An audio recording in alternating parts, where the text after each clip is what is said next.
Oke, sudah bisa langsung dimulai, Pak. Oke, silakan. Oke, jadi selamat malam, salam sejahtera untuk kita semua. Seperti tadi yang disampaikan, bahwa pada diskusi malam hari ini kita akan membahas tentang metode penelitian dalam artikel ilmiah. Jadi kita diskusi fokus pada penulisannya, dan sebelumnya juga kami sudah membahas terkait komponen-komponen yang harus ada dalam metode ilmiah di sebuah artikel, serta contoh-contohnya. Jadi sudah ada contoh dari penelitian pengembangan, penelitian eksperimen, PTK, dan penelitian kualitatif juga sudah kami bahas ya Pak contohnya. Mungkin sekarang pada sesi ini kami akan mengumpulkan pertanyaan-pertanyaan dari Bapak Ibu Guru yang sudah atau mungkin ada yang belum sempat menonton video yang punya pertanyaan terkait metode penelitian, jadi bisa langsung ditanyakan pada sesi ini. Tadi yang pertama itu ada pertanyaan dari Ibu Rohmi. Jadi pertanyaannya itu terkait uji validitas angket. Apakah perlu kita menguji validitas angket? Kemudian bagaimana cara menguji validitas angket? Begitu.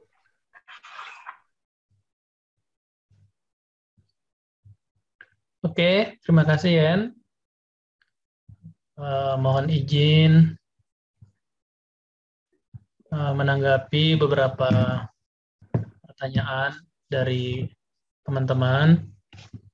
Ada beberapa hal yang kami akan diskusikan malam ini. Mohon maaf telat bergabung. Jadi kami ada diskusi dulu sebelum saya izin bergabung dengan teman-teman. Video yang sempat dikirim sebelumnya itu kami diskusikan tadi malam, dan tadi sambil menunggu di ruang tunggu bandara di Lombok, saya mengedit beberapa bagian, kemudian pesawatnya lanjut dan saya baru unggah videonya di Bandara Ngurah Rai tadi, sambil menunggu jadwal yang ke Solo. Ada pertanyaan dari Bu Rahmi ya. Jadi terkait dengan angket. Jadi angket itu bisa kita gunakan untuk mengukur persepsi partisipan yang terlibat, baik persepsi terkait yang melibatkan guru atau persepsi siswa kita, atau ada angket yang akan kita sebarkan untuk mendapatkan tanggapan terkait sesuatu. Nah, angket yang disusun itu ada biasanya secara normatif, itu harus pernyataannya positif, ada pernyataan negatif, supaya yang mengisi nanti hati-hati juga ketika jangan asal centang-centang sangat setuju. Kalau dia positif semua, umumnya mereka tidak baca semua, jadi asal centang saja. Sebelum menanggapi pertanyaan tadi, perlu kami sampaikan ketika ada angket yang akan disebarkan ke peserta didik kita misalnya, sampaikan ke mereka, tolong dibaca baik-baik, karena di situ ada pernyataannya yang positif, ada pernyataan yang negatif. Nah, angket yang kita susun itu bisa divalidasi ya. Validasi itu boleh validasi oleh pakar, boleh juga validasi oleh teman-teman yang mungkin paham tentang apa yang kita rencanakan. Jadi validasi pakar itu untuk melihat apakah angket yang kita susun itu sesuai apa tidak, mengukur yang direncanakan apa tidak, seperti itu. Kemudian jumlah itemnya sesuai apa tidak terlalu banyak, atau mungkin juga dia terlalu sedikit. Itu juga bisa jadi masukan terkait dengan angket itu. Kemudian ada juga pola menghitung-hitung pola validasi ketika ingin divalidasi secara empiris, tapi menurut saya validasi untuk detail yang angka seperti kita hitung valid tidak valid itu tidak terlalu urgen ya untuk sebuah angket. Jadi kita cukup memvalidasi angket itu sepanjang yang kami lakukan itu validasi pada pakar saja atau validasi oleh orang-orang yang paham tentang apa yang ingin kita dapatkan dari angket itu. Jadi apa yang ingin kita ukur itu cocok apa tidak, jumlah itemnya sesuai apa tidak, terlalu banyak apa terlalu sedikit, kira-kira pertanyaannya dengan respondennya cocok apa tidak, seperti itu. Nah, untuk mendapatkan masukan-masukan seperti itu, dan masukan yang kita dapat terkait angket kita juga bisa jadi data. Jadi boleh kita menulis sebuah naskah, artikel dari angket, hasil angket itu saja, tidak apa-apa. Jadi bagaimana tanggapan siswa kita terkait kemampuan kita mengajar misalnya, itu boleh ditulis. Bagaimana persepsi siswa kita terkait pembelajaran masa pandemi, itu boleh juga ditulis. Dan nanti jadi data sederhana, tapi saya pikir menarik diangkat. Jadi Bapak Ibu, kita ingin diskusi ringan malam ini. Kami siapkan waktu untuk Bapak Ibu nanti menyampaikan apa yang terkait dengan ini, karena masa kirim artikelnya ke kami, manuskrip Bapak Ibu itu mungkin sebagiannya akan ada di bulan Desember, nanti sebagiannya bisa bergabung ke tahun 2022 ya. Jadi ada masa menyusun artikel 1 tahun. 1 tahun nyusun artikelnya. Secara umum, sebagai pengantar diskusi, sepanjang yang saya lihat naskah teman-teman, termasuk yang dibahas tadi malam itu, ada banyak kendala ya, termasuk metode yang ditulis oleh mahasiswa bimbingan saya di S1 maupun S2, atau mahasiswa bimbingan kolega kami yang kami uji. Itu banyak dari kita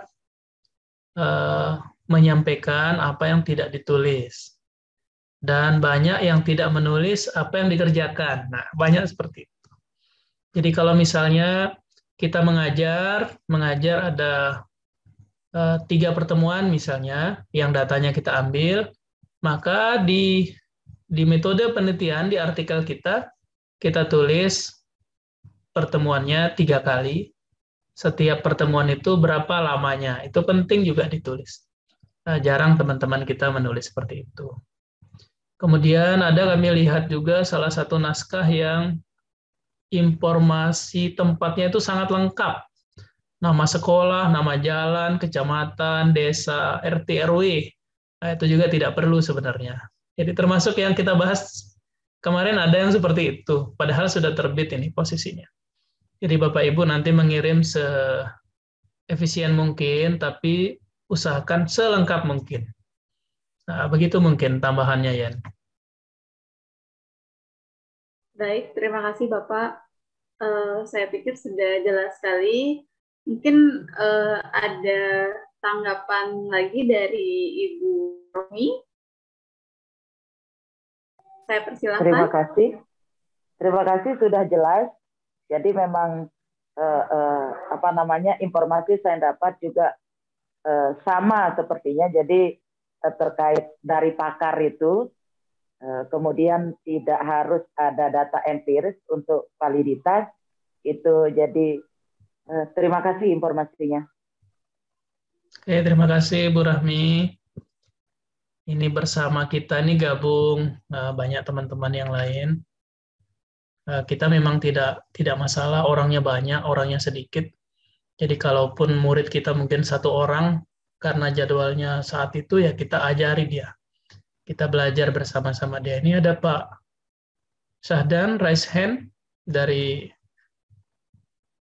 SMA NW Anjani. Ya, Pak Sahdan dari Silakan yang SMA. dipandu. Oke, silahkan Bapak. Jika ada pertanyaan, boleh langsung diajukan. Mikrofonnya mungkin bisa di-unmute dulu.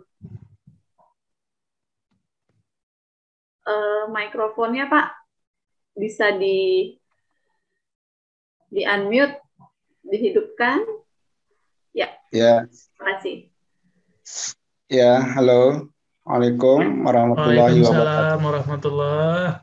Sehat Ustaz? Ya, mohon maaf ini jadi saya tidak sempat menyaksikan video yang diputar karena saya baru buka ini begitu jam 8.12 tadi baru saya mulai mengikuti. Jadi ada beberapa hal yang ingin saya tanyakan kepada Bapak Gunawan. Terus terang saya ini masih belum terlalu paham tentang penelitian ini, tetapi saya ingin sekali paham ya tentang penelitian ini. Yang pertama ingin saya sampaikan bahwa di dalam rumusan masalah itu kira-kira apa-apa yang harus kita isi daripada rumusan masalah dalam penelitian. Kemudian yang kedua, dalam penelitian itu ada definisi operasional. Jadi kalau dalam definisi operasional itu, misalnya judulnya kemampuan siswa dalam menganalisis unsur intrinsik novel. Nah, kira-kira dalam definisi operasional itu, apakah menurut kita sendiri itu isi daripada definisi operasional itu, ataukah kita membaca referensi lain dulu tentang apa itu novel, apa itu unsur dan sebagainya, baru kita simpulkan, baru kita masukkan ke dalam definisi operasional itu. Itu yang kedua.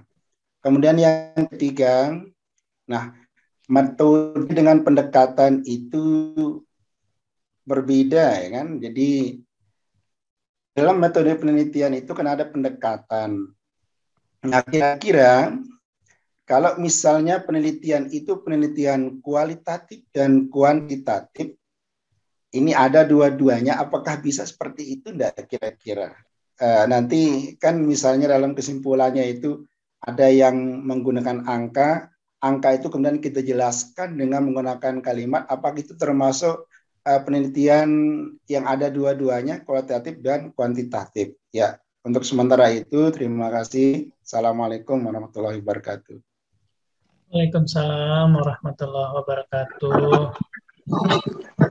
Baik, silakan Bapak mungkin bisa langsung ditanggapi. Ada 3 pertanyaan tadi. Bapak tentang rumusan masalah. Kemudian ada menyinggung tentang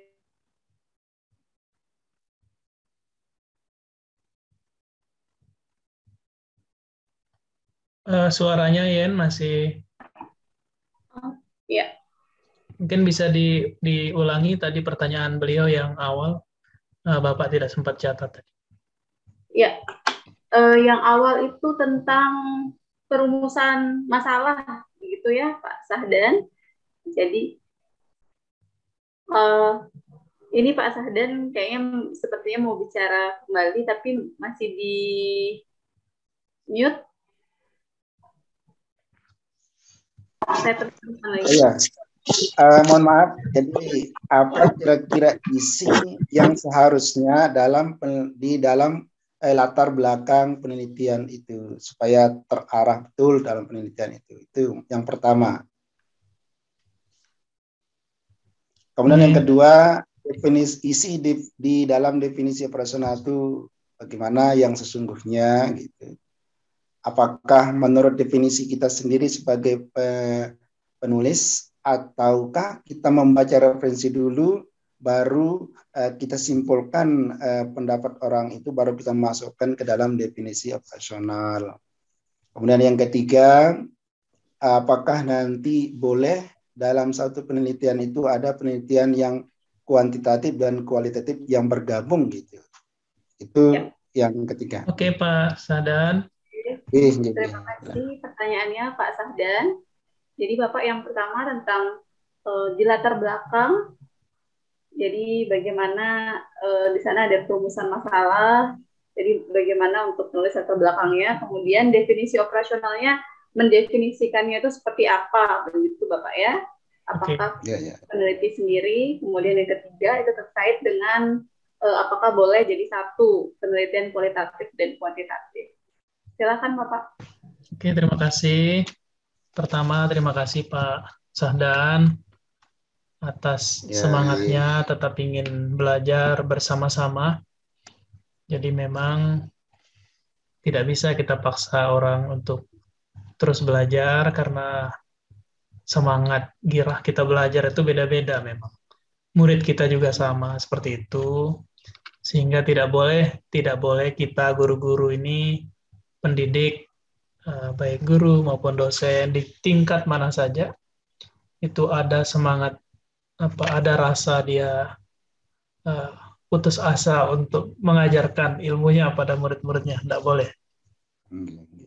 Yang pertama terkait dengan latar belakang dan rumusan masalah, ini ada kami bahas di video sebelumnya, nanti Pak Sahdan bisa menyimak, itu dibahas yang perlu ada di latar belakang, ada apa saja, kemudian ketika kita membuat rumusan masalah, pertanyaannya seperti apa, dan seterusnya. Nanti bisa disimak secara lengkap.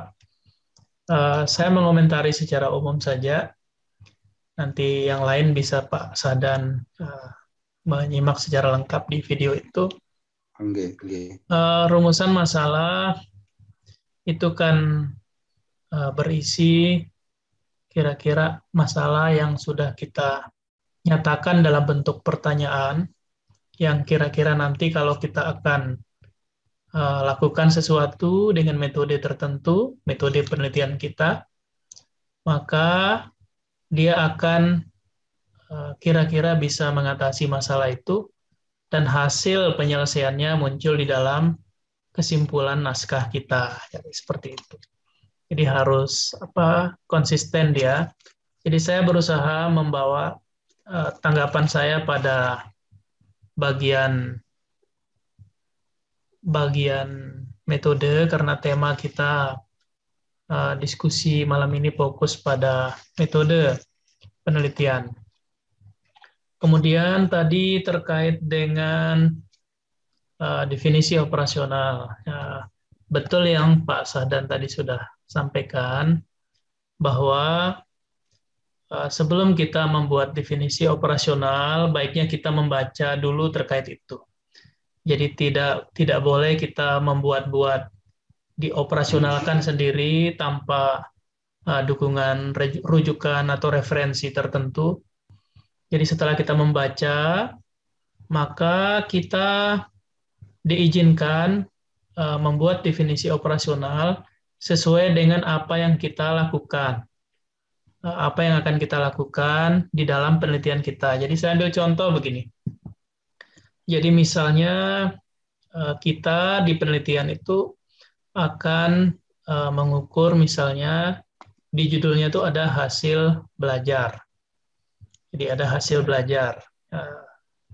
Hasil belajar itu kita tahu ada yang kognitif, ada yang afektif, ada yang psikomotor. Nah, ternyata yang Pak Sahdan maksudkan itu tidak seluruhnya hasil belajar itu. Jadi nanti di dalam definisi operasional kita akan sampaikan hasil belajar itu ini, komponennya ini saja, tapi di dalam penelitian itu hasil belajar yang akan diukur itu bagian yang ini saja, cara mengukurnya seperti ini, dan seterusnya. Kemudian definisi operasional itu dibuat untuk kemudahan kita maupun orang lain yang membaca mengerti yang dimaksud. Jadi misalnya ada keterampilan berpikir tingkat tinggi. Karena keterampilan berpikir tingkat tinggi itu ada banyak kategorinya. Ada keterampilan berpikir kritis, ada berpikir kreatif, ada pemecahan masalah, dan keterampilan-keterampilan yang lain. Nah, perlu kita buat definisi operasional bahwa keterampilan berpikir tingkat tinggi yang kita maksud tuh yang mana, seperti itu. Kemudian yang ketiga terkait boleh tidak penelitian itu digabung antara kualitatif kuantitatif. Jadi ada metode penelitian tersendiri namanya mixed method research. Mix itu campuran. Jadi boleh Pasahdan misalnya mau dicampur ini. Saya ambil contoh yang paling mudah. Jadi Pasahdan kasih tes siswanya yang di Anjani, dikasih tes, kemudian tesnya ini kan kuantitatif, ada angka-angka dapatnya nanti. Nah, dari tes itu nanti Pak Sahdan dapat skor kan, oh ini skornya tinggi, ini skornya sedang, ini yang rendah. Nah, mungkin perlu Pak Sahdan dapat info yang skornya rendah-rendah itu karena apa? Kenapa mereka tidak bisa jawab? Jadi Pak Sahdan misalnya memanggil beberapa orang yang skornya rendah-rendah itu untuk ditanya secara langsung, diwawancara, diinterview mereka. Jadi tahap interview, wawancara mendalam dengan siswa-siswa yang tadi itu masuk dalam penelitian kualitatif. Jadi pada hal yang sederhana ini saja, Pak Sahdan sudah melakukan kuantitatif dan kualitatif. Contohnya seperti itu kurang lebih. Ada yang ingin disampaikan lagi, Bapak Ibu? Dari Pak Sahdan mungkin? Dari Pak Sahdan. Oh iya. Ingin ditanggapi, silahkan. Satu lagi nih, maaf. Jadi untuk menentukan, ini kan ada penelitian tindakan kelas. Jadi saya masih bingung itu. Judul-judul yang bisa dikategorikan inilah termasuk judul penelitian tindakan kelas PTK, atau ini adalah judul yang tidak PTK. Kira-kira bagaimana cara kita untuk menentukannya ini? Ini masih bingung ini sampai sekarang. Mohon penjelasannya Bapak Gunawan. Terima kasih. Oke. Saya izin langsung jawabnya ya. Jadi kita menentukan penelitian itu PTK apa tidak semata-mata dari judul saja sebenarnya. Jadi kadang ada orang mengartikan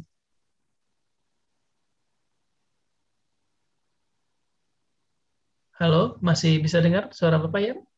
Ya, masih Bapak. Silahkan dilanjutkan. Kadang ada yang mengartikan secara sederhana saja bahwa ketika penelitiannya ada meningkatkan dianggap PTK, padahal tidak selalu seperti itu. Jadi ada juga penelitian eksperimen yang judulnya ada meningkatkan, ada juga penelitian pengembangan yang juga ada meningkatkan di judul. Jadi tidak bisa kita kunci satu kata itu untuk kita sebut dia PTK. Saya ambil beberapa ciri khas di dalam penelitian PTK. Yang pertama, PTK itu berlaku saat itu saja. Tidak boleh digeneralkan dia hasilnya. Sehingga di dalam PTK, kita tidak dikenal istilah ada populasi sampel. Tidak ada dia di PTK itu. Jadi kalau ada orang, Bapak Ibu guru, melakukan PTK dan menulis ada populasi, ada sampel, maka dia sudah tidak sesuai penelitiannya dengan metodenya. Kemudian siklusnya boleh direncanakan sekian siklus, tapi tidak boleh dikunci siklusnya sekian siklus. Jadi harus ada bahasa penelitiannya direncanakan sekian siklus. Kalau penelitiannya sudah dilaksanakan, bahasa tulisannya itu penelitiannya telah dilaksanakan sekian siklus. Nah, seperti itu.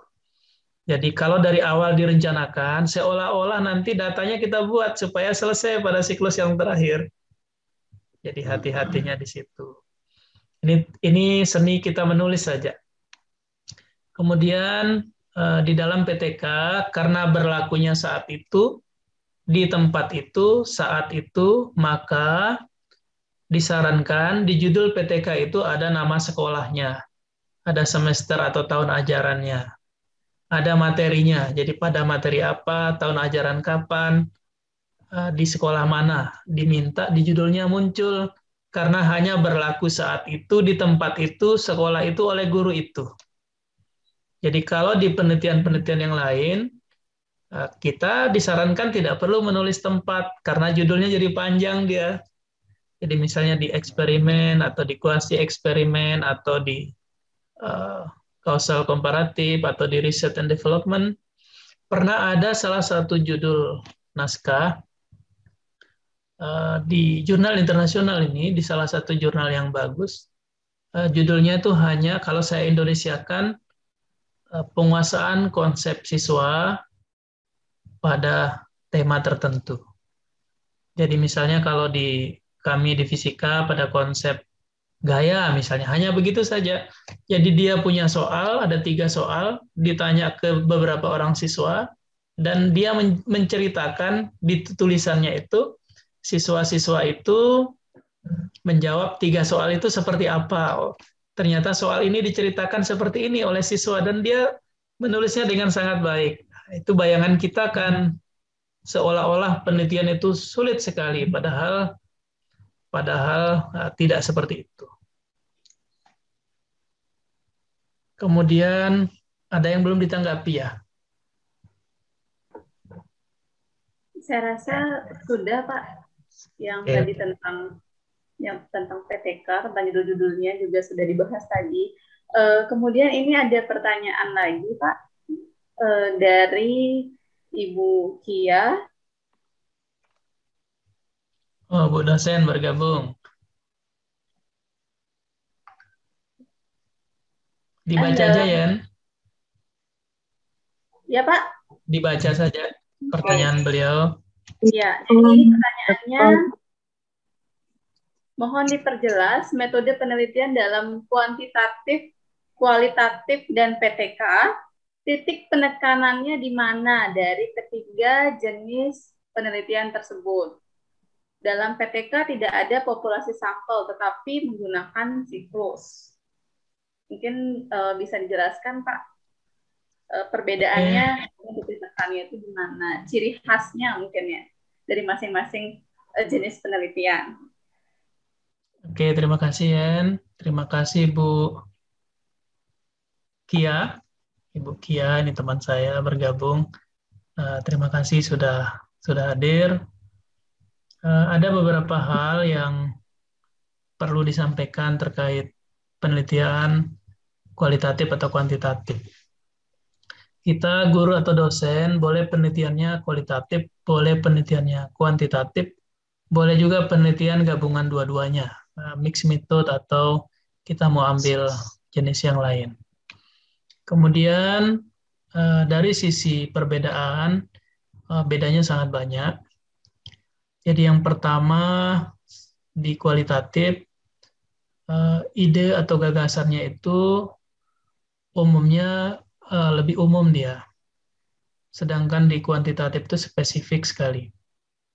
Kemudian di dalam penelitian kualitatif kita tidak perlu menyusun instrumen-instrumen detail seperti penelitian kuantitatif, karena si peneliti adalah instrumennya. Jadi misalnya kita mau wawancara, kitalah instrumennya. Jadi saya wawancara Bu Kia, nanti Bu Kia jawab apa, saya tanya lagi, nanti ditanggapi, saya tanya lagi. Nah, dan tanggapan-tanggapan itu adalah data yang saya peroleh. Data itu tidak selalu bentuknya angka ya. Data itu termasuk tanggapan terkait pertanyaan-pertanyaan. Nah, kalau di dalam penelitian kuantitatif itu ada instrumen, mungkin ada tes yang kita berikan. Di kualitatif itu tidak ada yang seperti itu. Saya sempat membahas juga di dalam contoh yang tadi malam itu ada di antara penelitian yang kita bahas metodenya, itu ada salah satu judul kalau tidak salah, Ada kuantitatif, ada kualitatifnya. Kemudian PTK tadi sudah disinggung.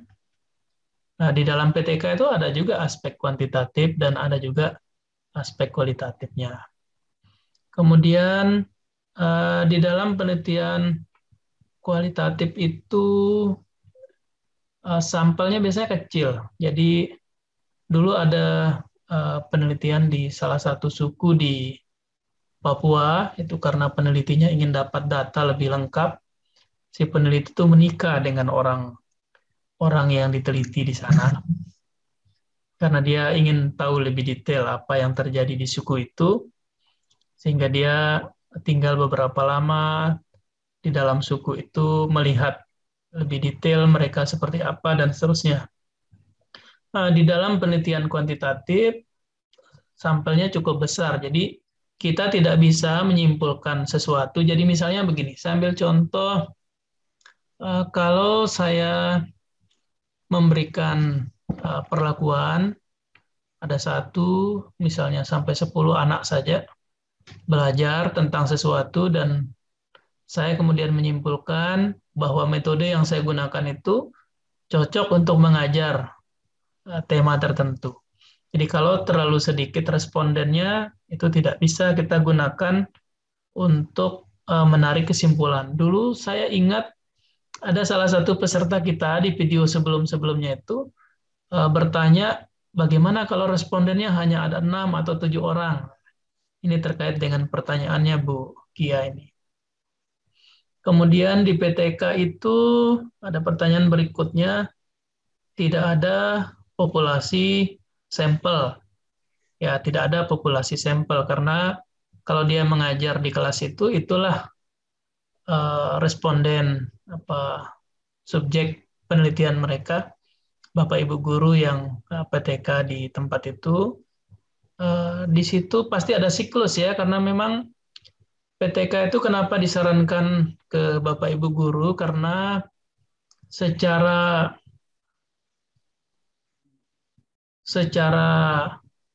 statistik tidak ada data yang harus diolah terlalu repot. Jadi paling hitung rata-rata ini skor tinggi, skor rendah, seperti itu. Tidak perlu ada uji T, hipotesis, ada uji instrumennya, ada uji tingkat kesukaran, daya beda, itu tidak perlu di PTK itu.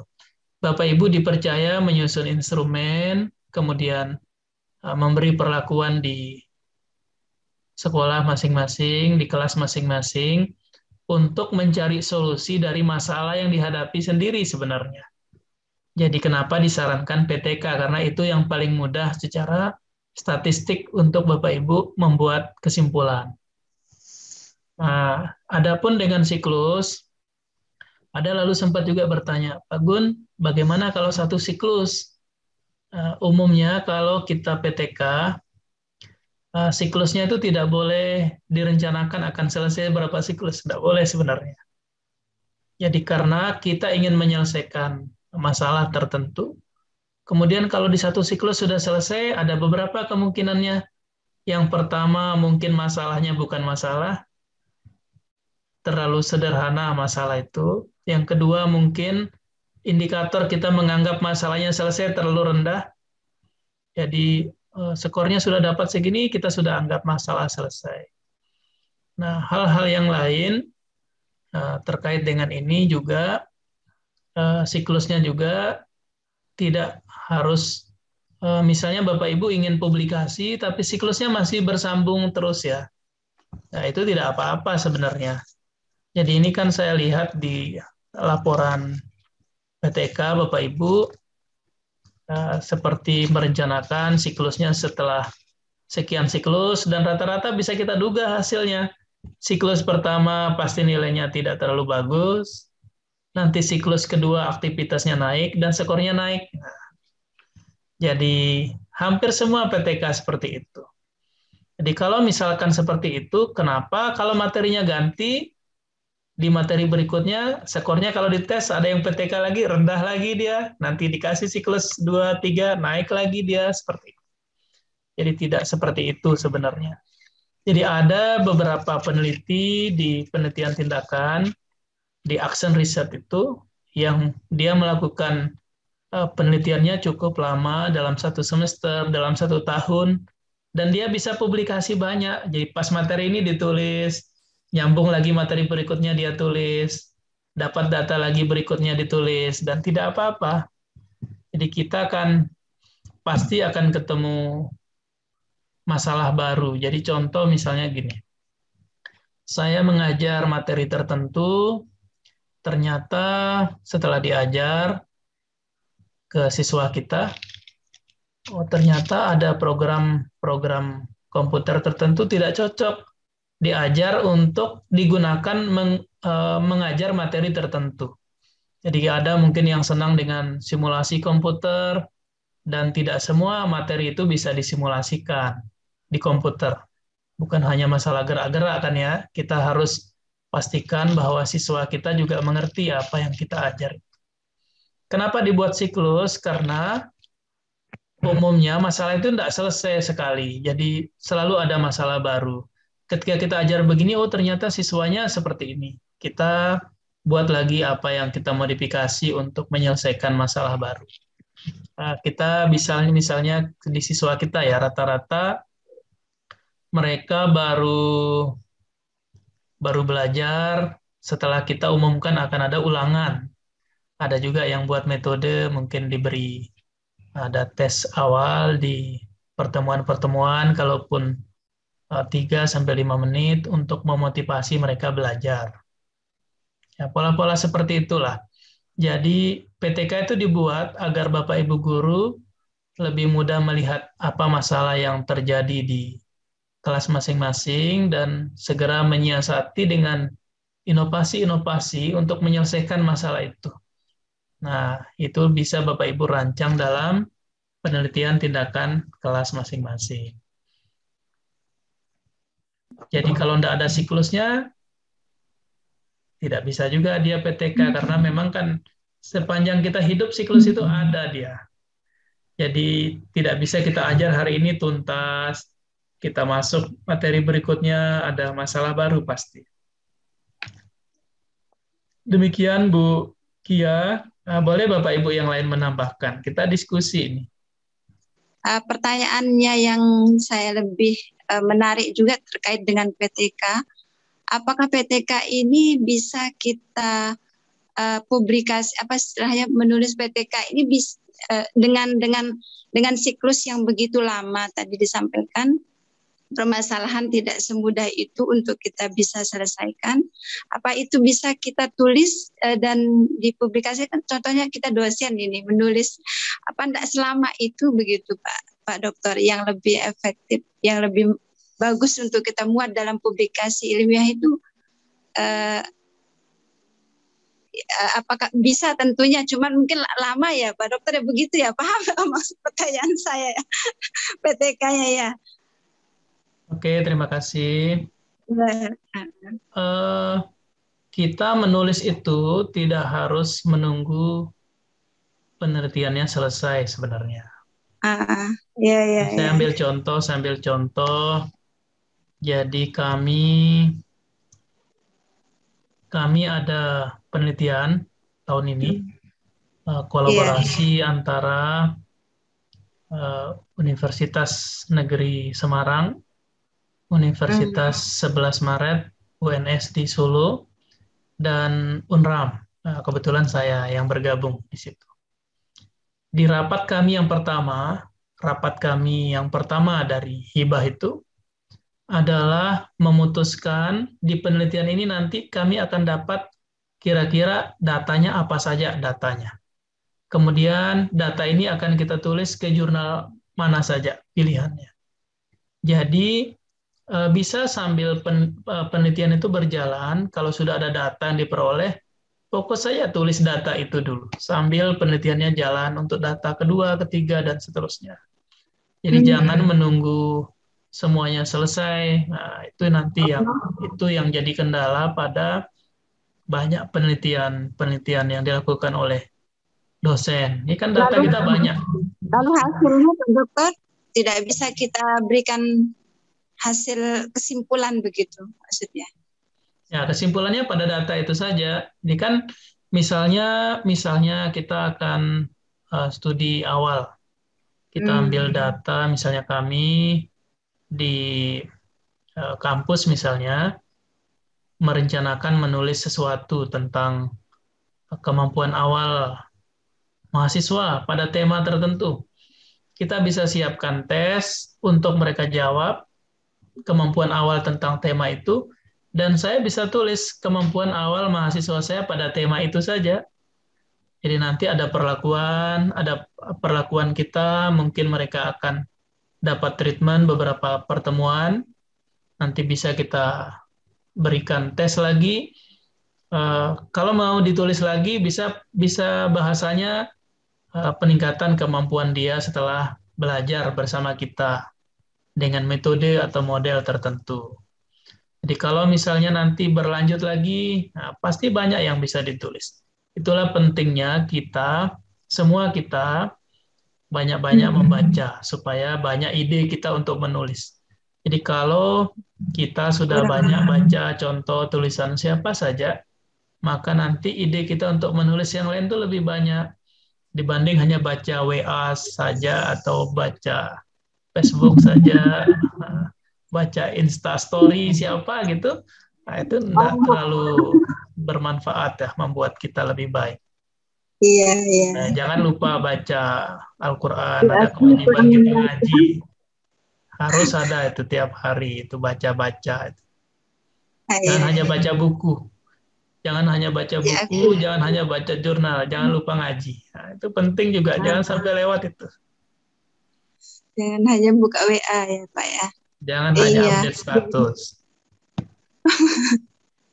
Iya, diakui kalau kurang membacanya. Oke. Ada pertanyaan panjang ini.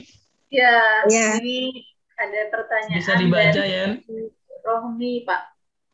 Saya pernah melakukan penelitian. Ternyata setelah uji T 5%, hipotesis ditolak. Kemudian pembimbing menyatakan bahwa penelitian orang lain rata-rata berhasil. Mengapa penelitian saya tidak? Saya dianggap salah karena hasil tidak sesuai dengan penelitian terdahulu. Akhirnya dari sana saya membuat data sehingga hasil saya sesuai, padahal sebenarnya hasil saya tidak seperti itu. Pertanyaannya, apakah semua penelitian harus berhasil? Oke, ini pertanyaan menarik ini. Pertanyaan menarik. Sebenarnya ya, versi kita peneliti, tidak ada penelitian itu gagal sebenarnya. Tidak ada penelitian itu yang gagal. Karena kita sudah mempersiapkan, tugas kita hanya menyiapkan desain penelitiannya. Yang kedua, memastikan bahwa perangkat penelitian yang kita gunakan itu betul, instrumennya. Adapun hasilnya dia berbeda dengan teori, itu tidak apa-apa sebenarnya. Itu justru menariknya tulisan kita. Jadi kalau dia berbeda dengan teori, berbedanya karena apa? Nah, itu tugas kita membuat pembahasannya.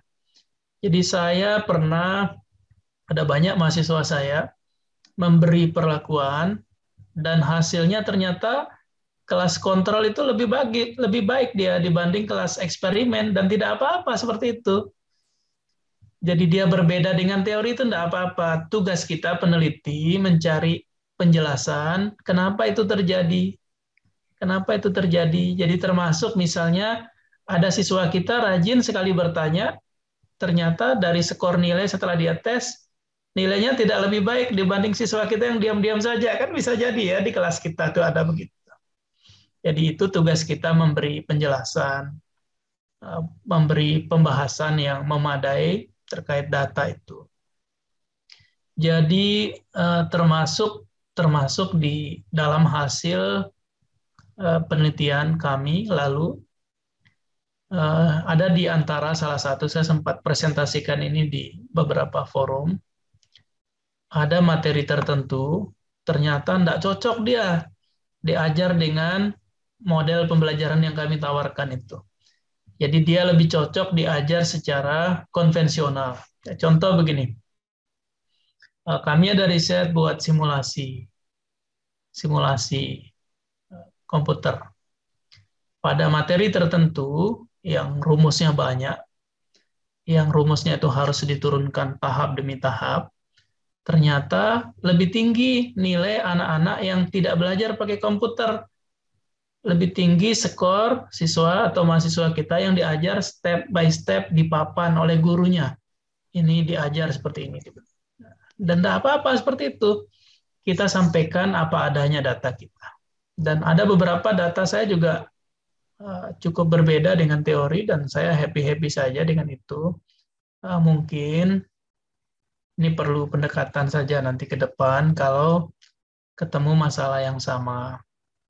Jadi mungkin setelah dikasih treatment sekian siklus, kok nggak tuntas-tuntas gitu ya, dan tidak apa-apa. Pintar-pintar cari penjelasan saja, supaya nanti mudah dipahami oleh orang lain. Jangan dibuat-buat datanya, enggak boleh. Jadi datanya enggak boleh ditambah. Itu kan kalau dari skor hanya 1010 ya, kalau pilihan ganda atau skor angka yang lain. Kalau kita tidak jujur kan bisa saja kita tambah-tambah, dikurangi, atau ditambah bagian kelas eksperimennya, dikurangi bagian kelas kontrolnya, sehingga dia berbeda signifikan. Nah, ketika kita tidak jujur dengan data, maka kita gagal sebagai peneliti pada saat itu. Ini ada Bu Rabiatul, raise hand. Ya, silakan. Nah, silakan Bu Rabiatul. Iya. Fotoin beliau biar muncul. Iya Pak, terima kasih Pak atas waktunya. Assalamualaikum warahmatullahi wabarakatuh. Waalaikumsalam warahmatullahi. Iya. Sebelumnya kemarin Tiang baru ngisi abstrak saja Pak untuk kirim di emailnya. Pertanyaan saya di sini ya mungkin kebingungan saya sendiri sampai tahap ini Pak. Kemarin sempat Tiang bertanya, tapi waktu itu Bapak sedang ada tamu pas Zoom meeting, jadi kita bahasnya sama Mbak, aduh lupa namanya siapa kemarin. Jadi waktu Pak Ketua LPMP datang. Ya. Oke, boleh disampaikan lagi Bu Rabiatul. Ya. Jadi di sana Tiang bingung untuk menentukan apakah penelitian Tiang itu eksperimen ataukah PTK. Jadi masih 50-50 gitu. Jadi modelnya seperti ini Pak. Jadi kan Tiang menelitinya di kelas 1, di mana kelas 1 itu kelas regulernya ada 4 kelas gitu, 4 rombel. Kelas 1 min ini ya, kelas 1 min ya. Nah, kebetulan permasalahannya di sana ini untuk meningkatkan kemampuan membacanya Pak, karena sangat rendah sekali. Sehingga di sana programnya itu dengan membuat kelas selain kelas reguler, yaitu kelas sesuai level mereka. Karena kan di masing-masing kelas reguler ini berbeda-beda level kemampuan membacanya. Ada yang di kelompok pemula, huruf, dan kata, dan sebagainya gitu. Jadi kita kelompokkan menjadi satu kelas sesuai kelompok levelnya. Yang artinya misalnya yang belum tahu huruf kumpul dengan yang belum tahu huruf gitu. Dipisah-pisah, kemudian kita berikan mereka materi itu di luar dari materi kurikulum. Setelah itu baru kita asesmen setiap minggu. Nah, jadi hasilnya itu nanti ya kemampuan membacanya. Nah, di sana Tiang sempat bingung apakah eksperimen atau PTK. Namun kemarin Tiang putuskan itu adalah eksperimen seperti itu, Pak. Yang akhirnya Tiang buat latar belakang dan abstraknya. Tapi sampai tahap ini Tiang jadi kok agak melenceng ke PTK seperti itu, Pak. Jadi mohon bagaimana solusinya Pak? Apakah yang ambil PTK atau yang teruskan sesuai eksperimen gitu? Oke, Bu Rabiatul. Ya, terima kasih. Di situ ada 4 kelas, betul ya? Oke, ada 4 kelas. Ibu penelitian di 1 kelas apa di 4 kelas? Di 1 kelas level. 1 kelas level. Kemudian Ibu pilih kelas itu, pertimbangannya apa? Pertama karena Tiang sendiri kan jadi guru kelas 1. Jadi di sini kemampuan membacanya itu Tiang rasa sangat bermasalah karena tuntutan kurikulum untuk kelas 1 itu materi-materinya itu kan anak sudah bisa membaca gitu.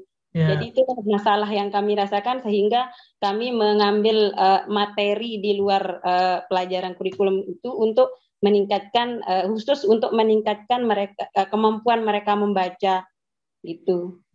Kenapa kami kelompokkan kembali? Apa 4 kelas itu Ibu yang ajar? Apa Bukan. beda-beda? Beda-beda gurunya, cuman kami kelompokkan jadi satu dulu, kami kelompokkan, kemudian kami tes awal kemampuan-kemampuannya sehingga kami memperoleh kelompok-kelompok. Bisa saja nanti misalnya 1A, 1B, 1C, 1D kan. Nah, jadi satu kelas kelompok level itu nanti terdiri dari misalnya ada 5 dari kelas 1A, 3 dari kelas 1B, dan sesuai kelompok levelnya, misalnya kelompok 11 seperti itu. Ya, dia kalau disebut PTK juga tidak pas dia, karena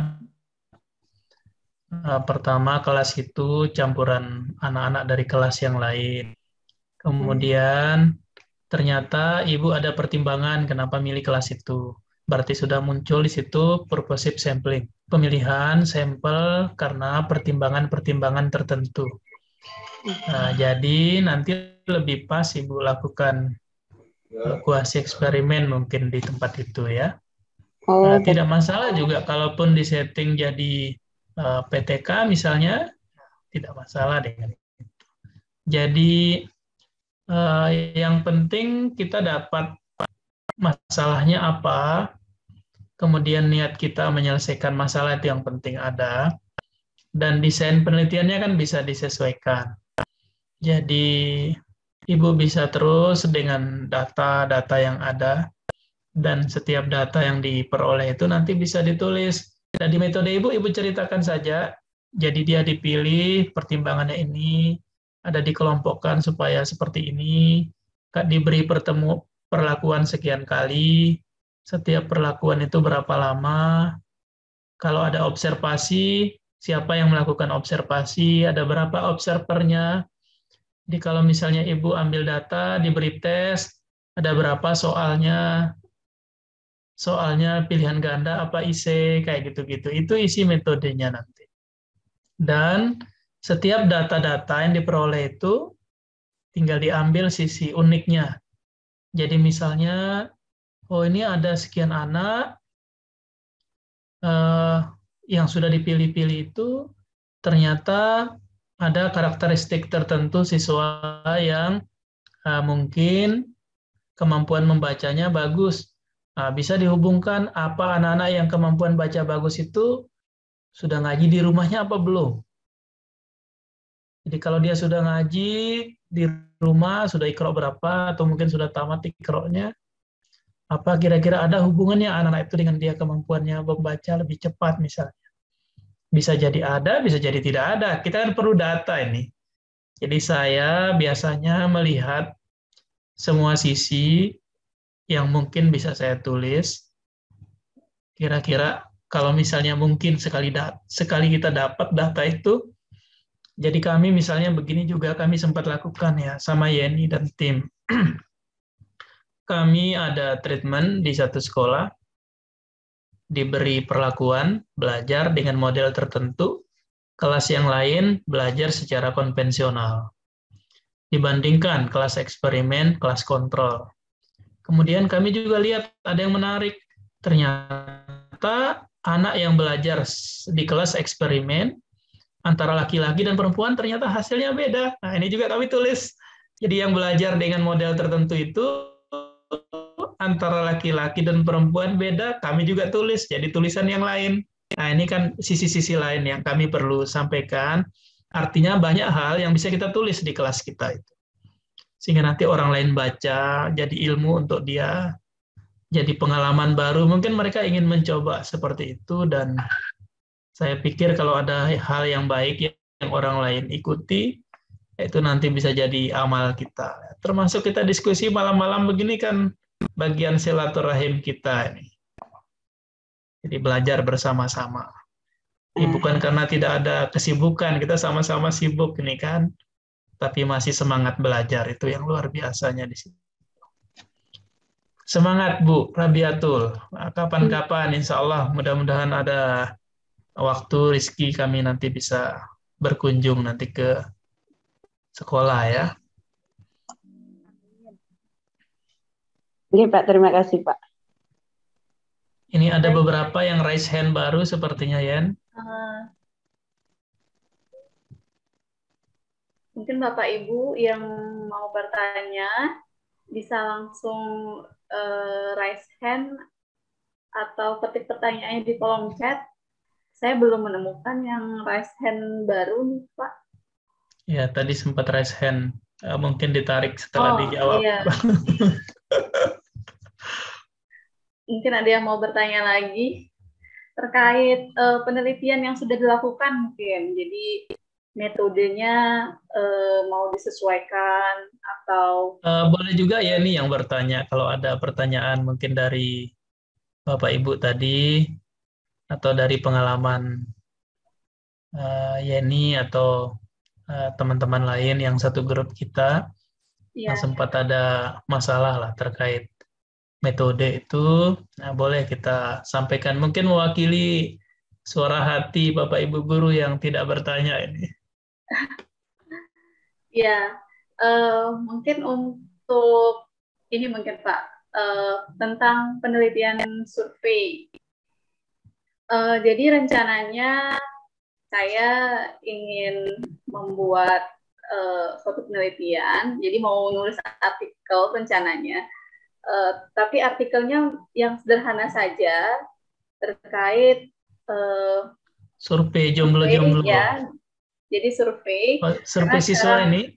Iya, jadi mau survei ke siswa, karena beberapa bulan ini kan diterapkan pembelajaran tatap muka terbatas. Jadi kadang siswa-siswa itu ada yang sekolahnya cuma seminggu 3 kali, terus sisanya online.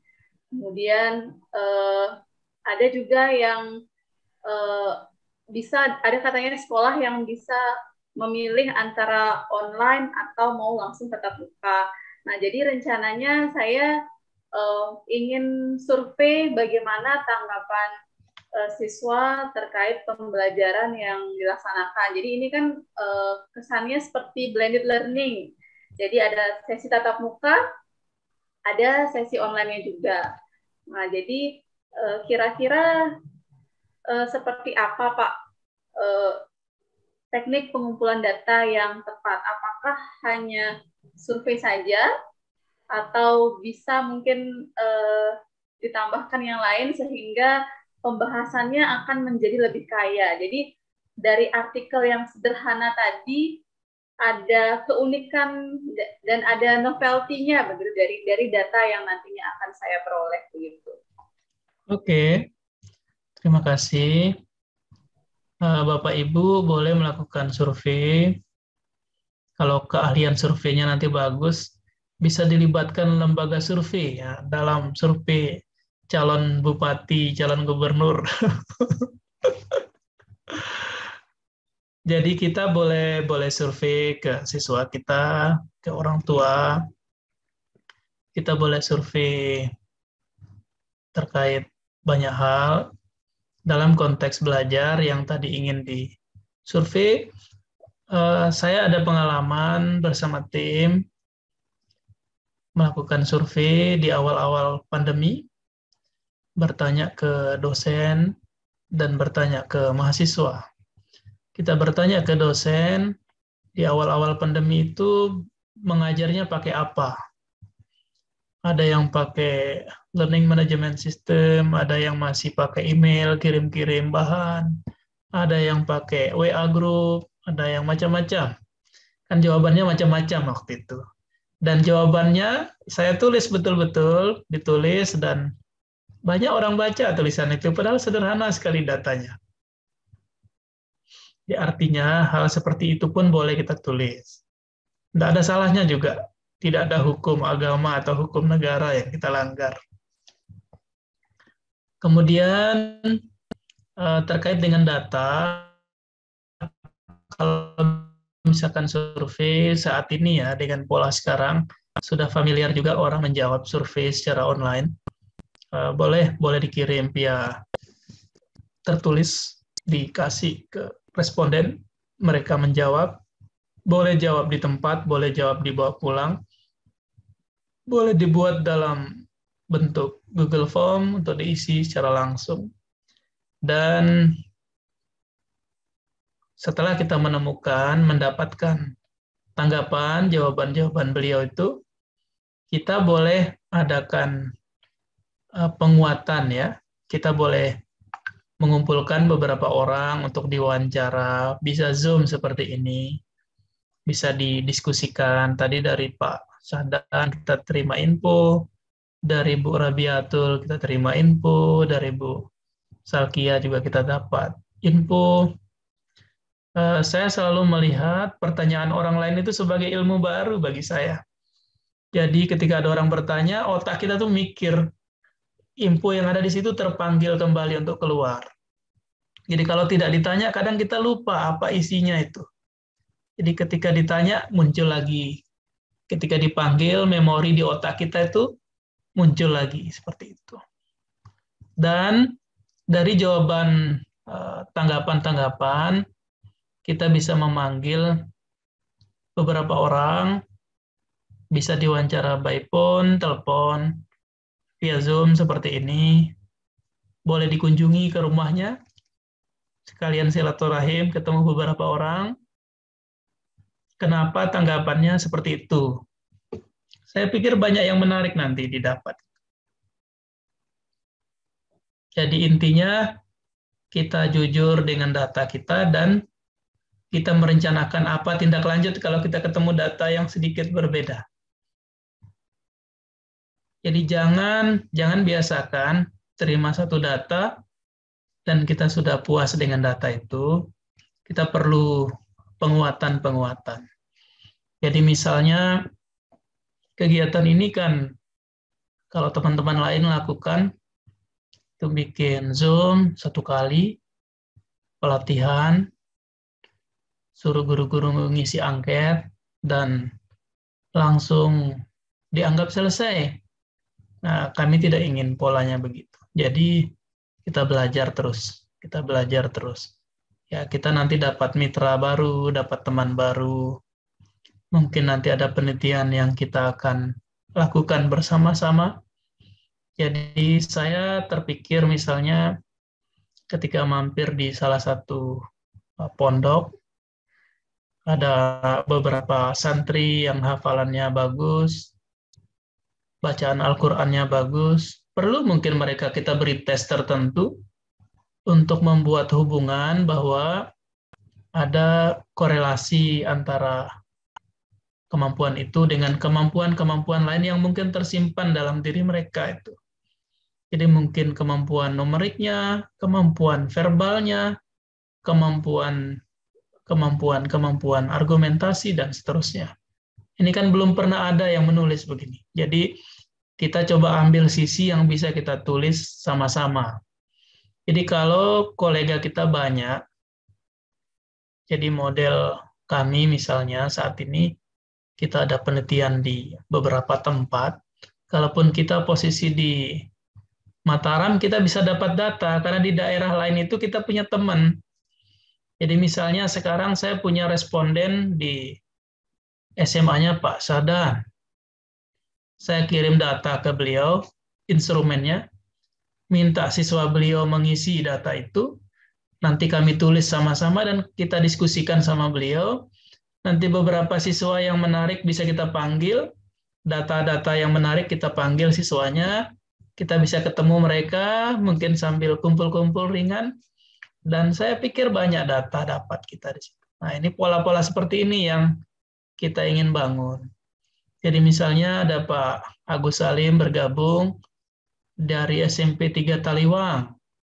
Pasti ada teman beliau di sekolah yang lain, ada teman beliau di kabupaten yang lain. Bisa satu soal yang Pak Agus punya, diminta sekolah-sekolah lain mengisi, nanti kita tulis bersama-sama lintas sekolah itu. Oh, ternyata ada keunikan masing-masing sekolah dalam menjawab satu soal yang sama itu. Nah, ini kan tidak sampai ke situ kita mikir. Nah, mikirnya kita kasih treatment kelas kita, kemudian kita menulis hanya di kelas kita saja. Jadi agak sempit gitu ininya ya, lingkup kegiatannya. Saya maunya agak luas sehingga kita kesimpulannya itu menarik nanti. Begitu, Yan. Oke. Oke, terima kasih Pak atas penjelasannya. Jadi emang rencananya akan menulis yang seperti tadi, jadi survei tentang persepsi siswa. Mungkin akan ditambahkan juga survei ke orang tuanya dan ada sesi wawancara mungkin supaya memperkuat pembahasan seperti tadi yang Bapak sampaikan. Terima kasih Pak. Oke. Ya, selanjutnya ini Pak ada pertanyaan dari Pak Hisbudin. Jadi pertanyaannya itu, saya pernah melakukan penelitian tentang efektivitas kegiatan pembelajaran jarak jauh dengan metode wawancara dan checklist. Apa termasuk PTK atau bukan? Mohon penjelasannya. Kalau wawancara enggak PTK lah pasti ya. Di PTK itu ada treatment kita berikan, ada masalah, ada treatment, kita dapat info setiap siklus, kalau belum selesai kita sambung siklus berikutnya, dan di siklus berikutnya kita menyempurnakan apa yang kurang di siklus sebelumnya. Ada siklus berikutnya lagi, kita menyempurnakan apa yang kurang di siklus berikutnya. Begitu dia. Jadi kalau kita hanya wawancara, pemetaan itu, mungkin lebih tepat dia di jenis penelitian yang lain. Jadi boleh kita wawancara, boleh. Jadi mewawancara itu bagian dari metode tersendiri dalam mengumpulkan data, tapi tidak masuk dia di dalam PTK kalau hanya wawancara saja. Jadi ada action research, ada tindakannya, penelitian tindakan. Jadi lalu sempat kita singgungkan, action research itu bisa classroom action research, penelitian tindakan kelas, bisa school action research, ada masalah di satu sekolah, guru-guru yang dari satu sekolah bergabung, memberi perlakuan di sekolah itu dan mengukur dampaknya. Ada juga namanya district action research, penelitian mungkin satu kecamatan, guru berbeda-beda sekolah itu bergabung, menyelesaikan masalah yang sama yang terjadi di kecamatan itu. Jadi harus ada action-nya, baru bisa jadi penelitian tindakan. Begitu. Oke, baik. Terima kasih, Pak. Sekarang kita lanjut saja ya, Pak, ke pertanyaan selanjutnya. Oke, silakan. Cukup jelas. Ini dari Ibu Meyanti. Izin bertanya, Pak Dokter, terkait metode campuran yang tadi dibahas. Apakah alat analisis yang dipergunakan guna campuran juga, misal kuantitatif dengan alat analisis angket dan kualitatif dengan wawancara mendalam? Nah, terkait responden, apakah responden yang sama atau respondennya berbeda? Mengingat kalau memakai wawancara, salah satunya memakai sistem snowball sampling. Terima kasih atas penjelasannya. Oke, silakan Pak. Oke, terima kasih Bu Mei. Bu Mei masih punya hutang dengan saya, belum ngajak saya ngopi ini. Kemudian terkait pertanyaan beliau, ada metode campuran itu mix method namanya.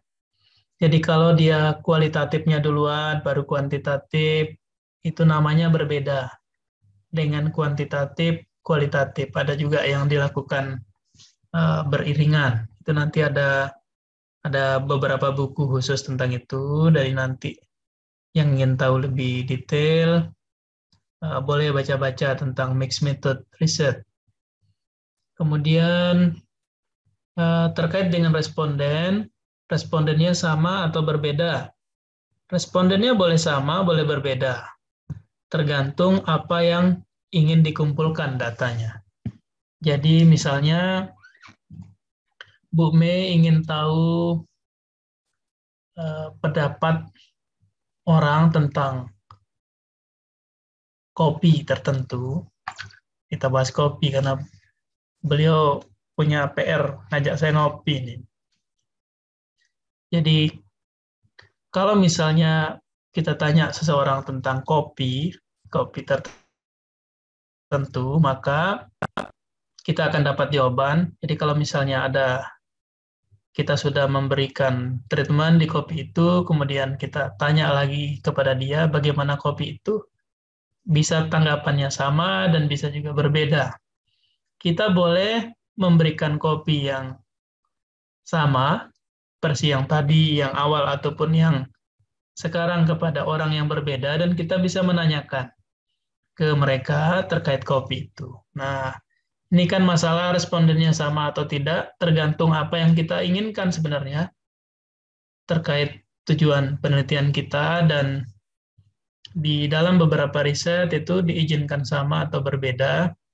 Nah, karena memang di dalam riset kualitatif itu tidak terlalu banyak sampel yang terlibat, kita ingin tahu banyak tentang satu hal, maka boleh dia fokus ke orang-orang tertentu saja. Pernah ada riset tentang gaya belajar mahasiswa dari suku tertentu, dibatasi beberapa orang saja, dan mereka diikuti terus, ditanya, diamati bagaimana kesehariannya, ada data-data lain yang mendukung, dan itu boleh dilakukan. Dan hal-hal yang lain saya pikir kita masing-masing bisa nanti membaca. Banyak sekali sumber bacaan terkait metode penelitian, karena tidak terlalu susah sekarang mencari sumber belajar, tidak seperti dulu-dulu. Sekarang kalau search di Google, semua pertanyaan kita ada jawabannya. Tinggal kita konsisten atau tidak melakukan apa yang kita yakini bahwa itu baik. Begitu saja. Oke, terima kasih penjelasannya, Pak. Kemudian kata kuncinya saya mau diajak ngopi ini. Ngopi oleh Bu Mei. Oke, terima kasih. Selanjutnya ini nyambung dengan yang tadi dibahas tentang penelitian survei. Jadi ada pertanyaan dari Ibu Fia.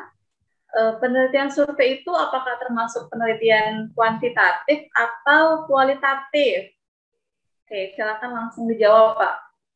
Tadi ada istilah sempat muncul ya, mungkin supaya teman-teman paham. Tadi di Yeni sempat ada istilah blended learning. Sebelum menjawab pertanyaan yang terakhir, blended learning itu blender ya. Kita sering dengar blender. Di blender itu kita campur banyak hal.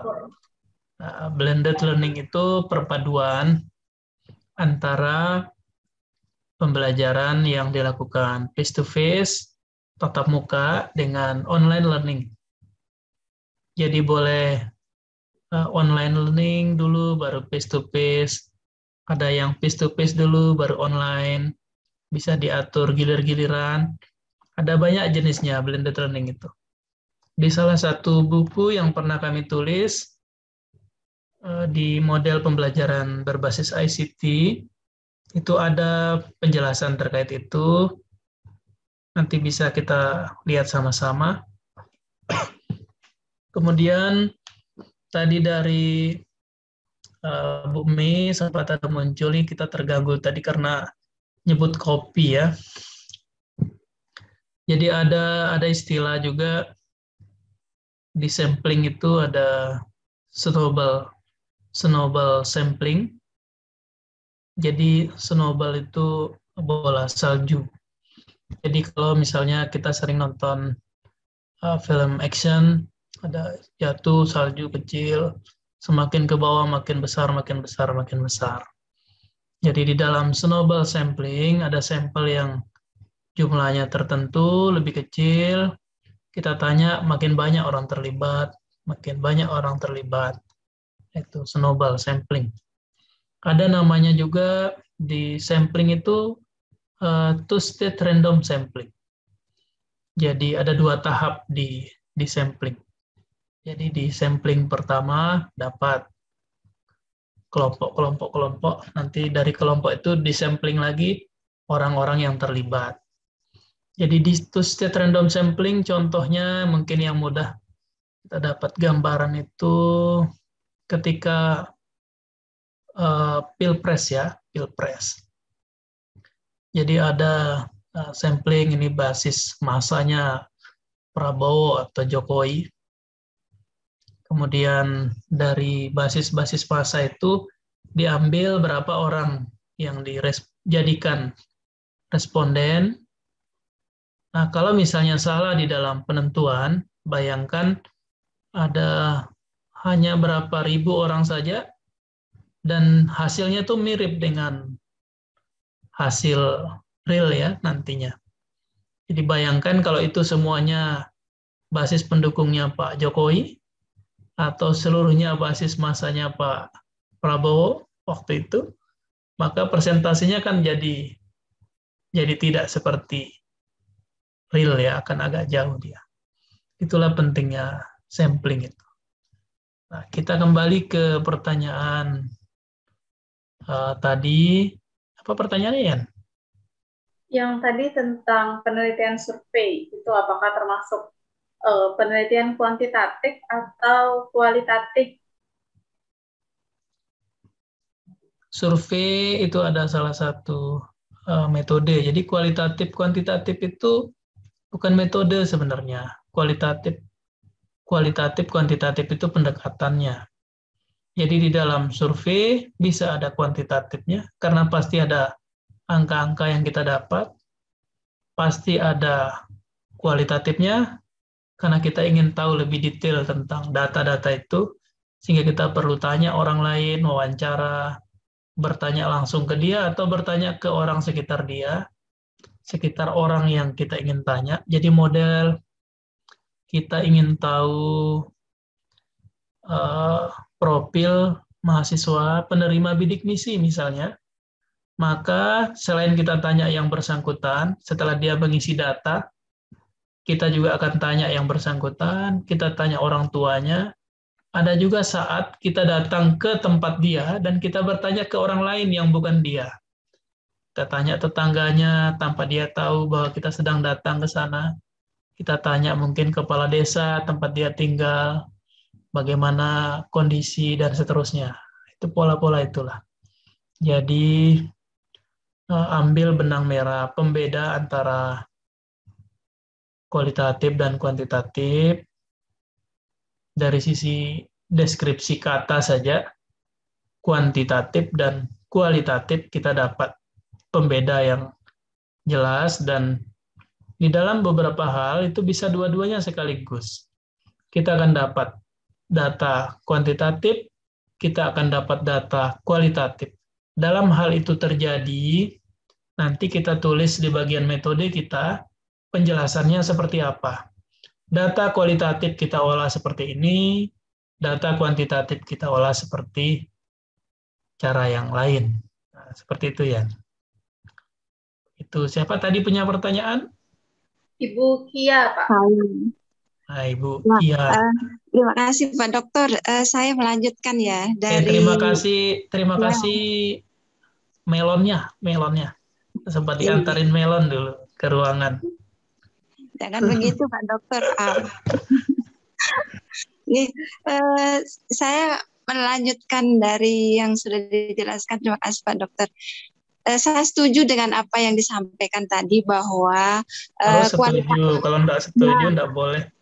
Enggak setuju. Begini, kualitatif dan kuantitatif itu memang yang kita pahami itu adalah merupakan salah suatu pendekatan, bukan metode penelitian. Tapi kok di buku-buku yang kita baca itu di sana bahasanya itu adalah metode penelitian itu, sehingga itu membuat kerancuan juga bagi kita maupun apalagi mahasiswa ya Pak Dokter. Nah itu yang mungkin perlu diperjelas dalam buku-buku yang pernah kita baca. Saya juga pernah membaca bahwa berdasarkan beberapa pendapat para ahli ya yang terkait dengan penelitian survei ini, bahwa penelitian survei itu dikatakan metode penelitian kuantitatif, dia katakan di sana. Yang digunakan untuk mendapatkan data yang terjadi pada masa lampau atau saat ini. Nah, tetapi di situ ada sedikit juga yang mengganjal bahwa teknik pengumpulan datanya itu bisa menggunakan pengamatan, wawancara dan kuesioner. Betul, berarti yang disampaikan tadi bisa masuk, berarti penelitian survei ini termasuk pendekatan kuantitatif dan kualitatif jadinya. Kesimpulannya seperti itu ya. Saya menyarankan ke kita semua, kalau misalnya nanti membaca apa saja, tidak boleh membaca satu hal dan kita menyampaikan ke siswa atau mahasiswa kita seperti itu. Kita dipendidik membaca banyak hal sehingga kita tidak mudah nanti menyalahkan pihak lain. Kan kadang sering ya di teman-teman kita ketika kita menguji ini salah, ini betul. Padahal boleh penulis buku kita kalau misalnya menulis sesuatu, boleh kita menulis teori persepsi kita ya. Jadi mungkin berbeda dengan teori orang lain dan tidak apa-apa kita berbeda sepanjang penjelasannya ada. Jadi di agama saja kita ada beberapa mazhab dan tidak masalah dengan itu sepanjang tidak melanggar aturan. Kemudian terkait dengan penyebutan, tidak hanya di buku berbahasa Indonesia, ya berbahasa Inggris juga ada kualitatif metode, ada kuantitatif metode, dan pada konteks tertentu tidak apa-apa juga dia disebut sebagai metode. Yang tidak boleh itu kita pusing dengan disebutnya metode atau pendekatan, dan kita pusing terus sampai kita tidak nulis-nulis itu yang salah itu. Tapi kan di dalam metode penelitian itu Pak Dokter ada yang harus kita muatkan, ada sumber data, ada jenis penelitian, ada pendekatan penelitian, analisis data, kan begitu. Jadi itu maksudnya Pak Dokter, biar nggak rancu aja maksudnya. Oke. Jangan dibuat pusing intinya. Makanya nggak nulis-nulis ini. Jadi ada banyak teman kita itu kan jadi idenya banyak, bacaannya banyak, tapi enggak ditulis-tulis. Nah, itu yang banyak itu. Jadi insya Allah. Jadi kalau misalnya terkait dengan penyebutan, boleh kita sebut dia metode, boleh disebut dia pendekatan. Seperti halnya di pembelajaran kan ada model, ada pendekatan, ada juga yang menulis istilah yang lain. Jadi tidak masalah dengan itu. Kita lihat konteks seperti apa kita sedang membahas tema tersebut. Terima kasih Bu Kia. Itu tidak masalah ya Pak Dokter ya? Bagi saya sih tidak masalah. Saya tetap bahagia saja membaca seperti itu. Oke, ya. Ada yang lain mungkin Bapak Ibu? Oke, ini masih ada Pak dari Pak Hisbudin SMA 1 Sikur. Jadi kira-kira bagaimana kita melakukan PTK dalam situasi COVID seperti saat ini? Oke. Biar jadi Pak Hisbudin ya. Buat Pak Hisbudin dan yang lainnya. Jadi penelitian tindakan kelas, ini definisi kelas, itu kan tidak selalu bentuknya ruang. Tidak selalu bentuk ruang kelas. Jadi kelas itu di mana proses pembelajaran bisa terjadi. Karena situasinya sedang pandemi, COVID, kita dilarang masuk untuk tatap muka. sepanjang Pak Hizbudin bisa merencanakan pembelajaran seperti yang kemarin sudah dilakukan, ada proses pembelajaran yang sudah dilakukan. Yang penting apa yang direncanakan untuk setiap sesi, tiap siklus itu dilakukan, ada perlakuan yang diberikan, dan tidak apa-apa seperti itu. Ada beberapa hasil PTK terpublikasi dalam masa COVID ini. Jadi nanti dikasih catatan bahwa perlakuannya mungkin dengan pembelajaran dengan platform tertentu, dilakukannya berapa kali, kemudian observasinya malah lebih mudah karena kita dapat videonya. Dapat videonya itu kalau dimungkinkan anak-anak bergabung dalam sesi. Nah, kalau misalnya agak sulit kita pantau dia pembelajarannya di satu Zoom meeting seperti ini, Pak Hizbudin bisa memikirkan pola yang lain, tidak settingnya PTK, tapi setting metode yang lain, mungkin dengan kuasi eksperimen atau nanti ada pengembangan ya, penelitian pengembangan. Pak Hizbudin akan mengembangkan sesuatu, diuji coba di anak-anak yang belajar itu. Dari tahap pengembangannya, kalau Pak Hizbudin mengembangkan sesuatu kan bisa ditulis juga tersendiri sebagai tulisan sendiri. Nah, nanti hasil dari pengujian, uji coba awal maupun terbatas, ataupun uji coba yang lebih luas, itu juga boleh ditulis tersendiri. Jadi nanti di kata kunci di PTK itu bagaimana Pak Hizbudin bisa mengontrol anak-anak itu bisa belajar pada satu kesempatan, kalau itu masih mungkin dengan platform apa saja, maka Pak Hizbudin bisa PTK. Tadi kalau misalnya tidak bisa dikontrol settingnya, maka Pak Hizbudin nanti bisa mikirkan setting yang lain. Seperti itu. Jadi yang harus diputuskan awal itu bagaimana siswa belajar, platform apa yang digunakan, apa mereka bergabung dalam satu kesempatan. Karena saya pernah datang ke salah satu daerah di tempat kita, jadi polanya itu gurunya keliling ke kelompok-kelompok siswa yang berkumpul di rumah salah satu siswa yang lain, mungkin ada berapa orang di situ, nanti gurunya nyambung ke tempat yang lain. Nah, settingnya kalau seperti itu kan agak susah kalau mau disebut sebagai PTK. Jadi Pak Hizbudin yang lebih tahu bagaimana kondisi pembelajaran di sana. Sepanjang belajarnya itu masih dimungkinkan dia berkumpul dalam satu sesi kelas untuk belajar dengan platform apa saja, maka PTK-nya bisa dilakukan. Jadi kalau misalnya itu tidak mungkin, maka bisa diubah settingnya menjadi penelitian yang lain. Ada juga yang lucu di model pembelajaran online. Ada salah satu daerah cukup terpencil, agak jauh dari kota. Di tempat itu titik yang ada sinyalnya di titik itu saja. Jadi masing-masing anak diminta bawa HP, datang ke tempat itu. Gurunya juga ada di tempat itu. Jadi dia belajar online padahal bisa saling lihat antara guru sama muridnya gitu.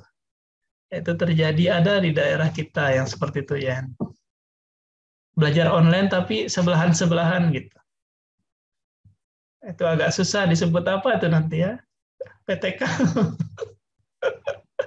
online versi offline. Untuk apa ya? Untuk menyadarkan kita bahwa variasi kondisi pembelajaran ternyata sangat banyak. Ya, apalagi kita mendengar cerita teman-teman kita di daerah-daerah 3T itu yang belajar dengan kondisi diharuskan online, sinyal dan lain-lain tidak terlalu support, ya itu masalah baru bagi teman-teman. Oke, terima kasih. Oke, terima kasih Pak terhadap apa yang disampaikan. Jadi sudah jelas sekali ruang kelas tidak hanya ruang kelas secara nyata, tapi bisa juga secara virtual begitu.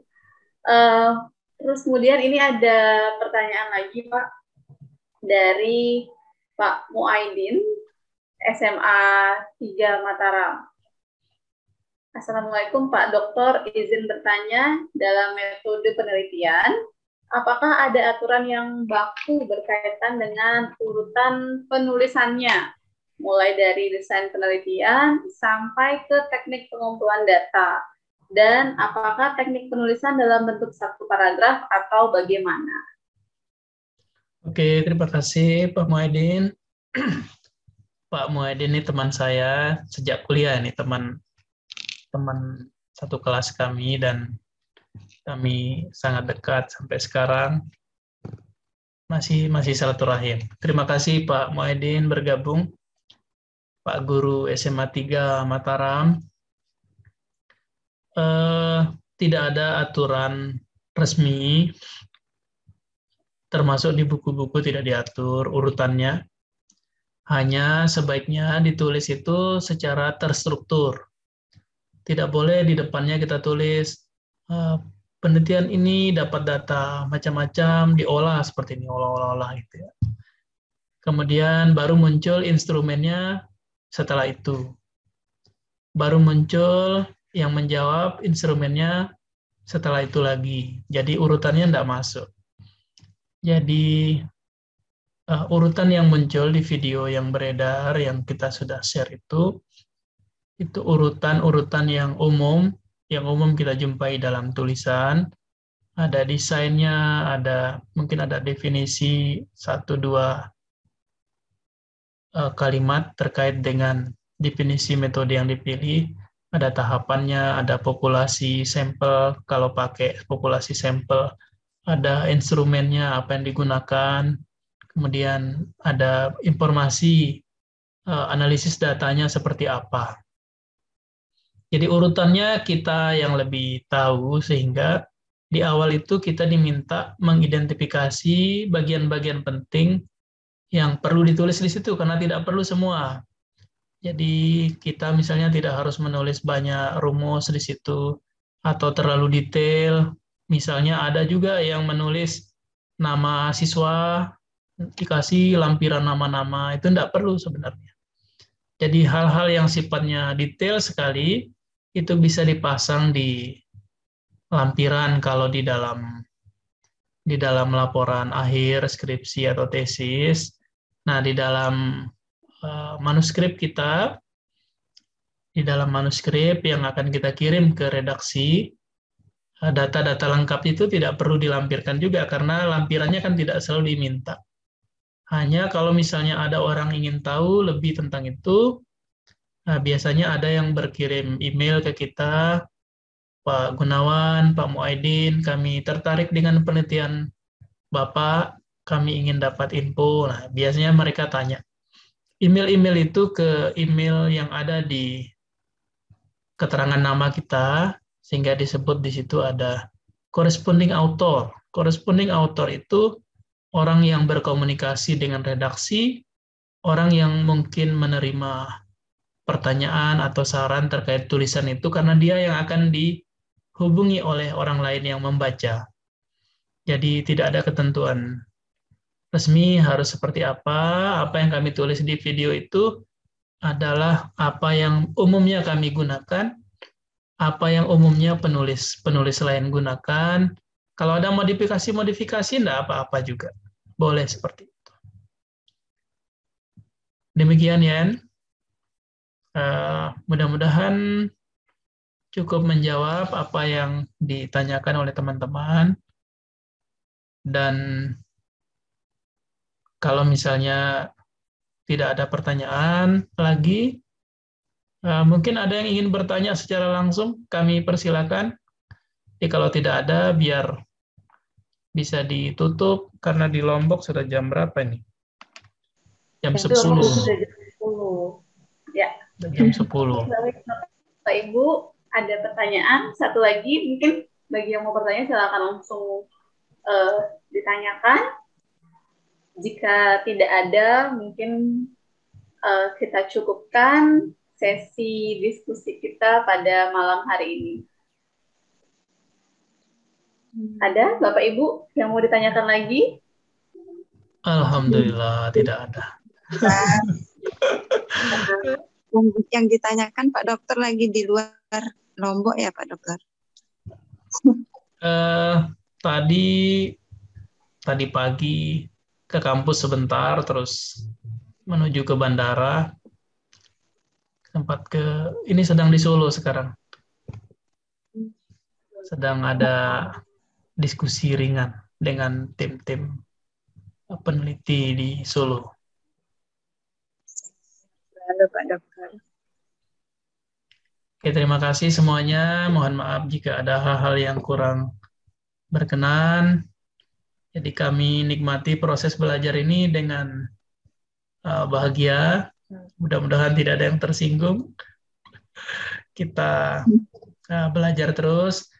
Kami setting rencananya itu ada beberapa video lain terkait pembahasan, ada yang khusus bahas kesimpulan, ada yang khusus bahas referensi, baru nanti di akhir ada penjelasan tentang angka kredit khusus untuk guru-guru yang naik pangkat dari Pak Kepala LPMP Provinsi dan tim angka kredit ya, tim angka kredit yang menilai usulan Bapak Ibu guru yang lain. Mungkin itu saja yang dapat kami sampaikan. Terima kasih. Mohon maaf sekali lagi. Assalamualaikum warahmatullahi wabarakatuh. Selamat malam. Waalaikumsalam. Serahkan kembali ke Yani untuk menutup. Ya, terima kasih Pak atas materi dan informasi yang sudah disampaikan sehingga tanya jawab kali ini bisa sangat interaktif sekali. Jadi dari awal sampai akhir sangat efektif sekali dan pertanyaan-pertanyaannya juga sangat bagus untuk menunjang penelitian dan publikasi kita semua. Jadi untuk terkait metode penelitian ini, saya rasa sesi diskusi ini sudah cukup jelas bagaimana cara menulis metode penelitian yang efektif. Kemudian tadi juga sudah disampaikan beberapa contoh terkait penelitian kuantitatif dan survei ataupun PTK tadi sudah disampaikan. Semoga diskusi kita pada malam hari ini bermanfaat bagi kita semua. Jadi Bapak Ibu ditunggu artikel-artikelnya. Semoga segera bisa dikirim dan segera dieksekusi oleh tim kami. Jadi ditunggu. Tetap semangat menulis, semangat membaca, dan semangat belajar untuk kita semua. Terima kasih. Sampai jumpa lagi di sesi berikutnya.